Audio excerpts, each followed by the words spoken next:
నాడు Allagadda కాంట్రవర్సీకి care of address. కూటమి ప్రభుత్వంలో మాత్రం పరిశ్రమలకు కేంద్ర బిందువు. అటు సోలార్ పవర్ ప్లాంట్, ఇటు సరికొత్త పరిశ్రమల రాకతో ఆళ్లగడ్డ కడకళ్లాడుతోంది.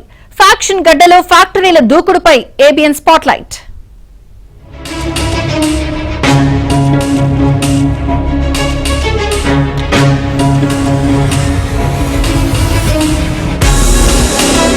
నిన్న మొన్నటిదాకా ఉమ్మడి కర్నూలు జిల్లా, ఇప్పుడు నంద్యాల జిల్లాలో ఉన్న ఆళ్లగడ్డకు బాంబుల గడ్డగా పేరుంది. ఫ్యాక్షన్ హత్యలకు పేరు పొందిన ఆళ్లగడ్డకు ఎవరైనా వెళ్లాలంటే భయపడేవారు, వెనకాడేవారు. ఫ్యాక్షన్ రాజకీయాలు చేయగలిగిన వారే అక్కడ ఎమ్మెల్యేలుగా ఎన్నికవుతారన్న చర్చ జరిగేది. అలాంటి పట్టణం, నియోజకవర్గం రూపురేఖలు మారిపోబోతున్నాయి. దివంగత భూమా నాగిరెడ్డి, శోభా నాగిరెడ్డి ఎమ్మెల్యేలుగా ఉన్నప్పుడు కొంత అభివృద్ధి జరిగింది. వారి వారసురాలు అఖిలప్రియ కూడా ఆళ్లగడ్డ అభివృద్ధిని తన భుజాలపై వేసుకున్నారు. గతంలో పర్యాటక మంత్రిగా ఉన్నప్పుడు అనేక కార్యక్రమాలు చేపట్టారు. 2019లో జగన్ ప్రభుత్వం అధికారంలోకి వచ్చిన తర్వాత మాత్రం ఆళ్లగడ్డ అభివృద్ధిని గాలి కుదిలేశారు. ఇప్పుడు కూటమి ప్రభుత్వం మళ్లీ ఆళ్లగడ్డపై ప్రత్యేక దృష్టి పెట్టింది. ముందన్నడూ లేనంతగా అభివృద్ధి సాధించాలని నిర్ణయించింది.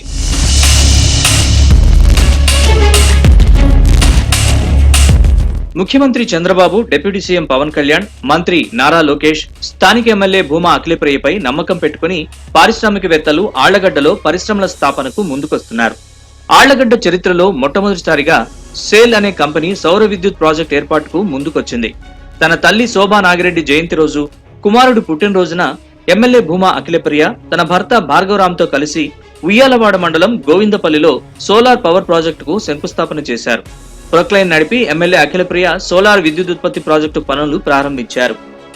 సేల్ కంపెనీ ప్రతినిధులు పనుల్ని ముమ్మరంగా చేస్తున్నారు.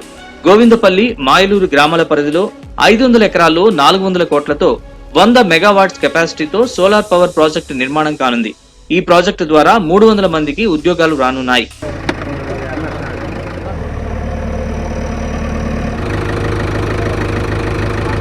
ఆళ్లగడ్డ నియోజకవర్గంలో 1000 ఎకరాల్లో సోలార్ పవర్ ప్రాజెక్టు రానుంది. ఆ తర్వాత విగ్లు తయారు చేసే పరిశ్రమ, ఫుడ్ ప్రాసెసింగ్ ప్రాజెక్టులు రానున్నాయి. రాయలసీమ ప్రాంతంలో దేవాలయాలు అధికంగా ఉన్నాయి. ఈ ఆలయాలకు వచ్చే భక్తులు సమర్పించే తలనీలాలు దేశ విదేశాలకు ఎగుమతవుతున్నాయి. అక్కడ ఈ ప్రాంతం తలనీలాలకు ఫుల్ డిమాండ్ ఉంది. కాబట్టి రాయలసీమలోని ఆలయాల్లో లభ్యమయ్యే తలనీలాల్ని సేకరించి విగ్లు తయారు చేసే పరిశ్రమను నెలకొల్పితే బాగుంటుందని ఎమ్మెల్యే అఖిలప్రియ ఆలోచించారు. అలాగే రాయలసీమలో ఉద్యానవన పంటలను రైతులు అధికంగా సాగు చేస్తారు. పూలను సేకరించి పర్ఫ్యూమ్ కు అవసరమైన ముడి సరుకును తయారు చేసే వీలుందని అఖిలప్రియ గ్రహించారు. ఈ పరిశ్రమల స్థాపనకు చంద్రబాబు కూడా గ్రీన్ సిగ్నల్ ఇచ్చారు. కనిష్టంగా 5,000 మందికి ఉద్యోగాలు కల్పిస్తామని ఎన్నికల ప్రచారంలో అఖిలప్రియ హామీ ఇచ్చారు. ఆ దిశగా ఇప్పుడు అడుగులు పడుతున్నాయి.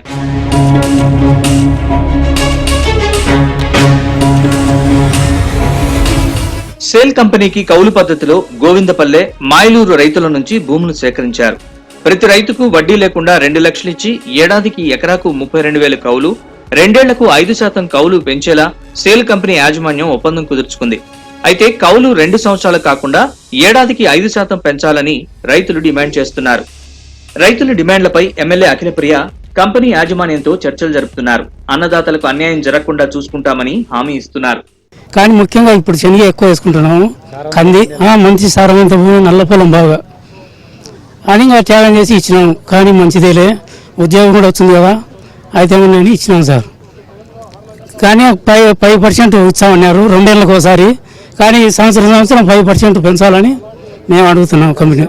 లేదంటే ఖరీదుగా ఇస్తామని కొన్నాము 20 లక్షలు. కానీ మంచి పొలమే మాది, కానీ వాళ్ళు ఖరీదుకు తీసుకుంటున్నారు కాబట్టి సరే గుత్తగే అయితే అని 32,000 సంవత్సరానికి. నాకు, నా కుటుంబానికే కాకుండా మా గ్రామం అందరూ ఉద్యోగాలు పొంది ఫస్ట్ మా గ్రామానికి ప్రియారిటీ ఇస్తారని కంపెనీ వాళ్ళు హామీ ఇవ్వడం జరిగింది. ఈ హామీని ఇలాగే కొనసాగించి మాతో గ్రామ రైతులందరితోనూ సఖ్యతతో కూడి ఈ కంపెనీ ముందుకెళ్లాలని ఆశిస్తూ, ఈ కంపెనీకి ఎలాంటి సహాయ సహకారాలు కావాలన్నా గ్రామం సపోర్ట్ చేస్తాము. మేమందరం ఒకే తాటిపైకి వచ్చి పొలం ఇవ్వడం జరిగింది. దీన్ని కంపెనీ వాళ్ళు ఇలాగే కంటిన్యూ చేసి గ్రామ అభివృద్ధి, గ్రామానికి ప్రతి ఎంప్లాయ్ ఉద్యోగాలు ఇచ్చి ఫస్ట్ ప్రయారిటీ గ్రామానికి ఇస్తామని చెప్పారు. ఇటు కంపెనీకి, అటు రైతులకు ఎలాంటి ఇబ్బందులు లేకుండా చేసి సోలార్ పవర్ ప్రాజెక్టు నిర్మాణానికి పూర్తిగా సహకరిస్తానని ఎమ్మెల్యే భూమా అఖిలప్రియ చెప్పారు.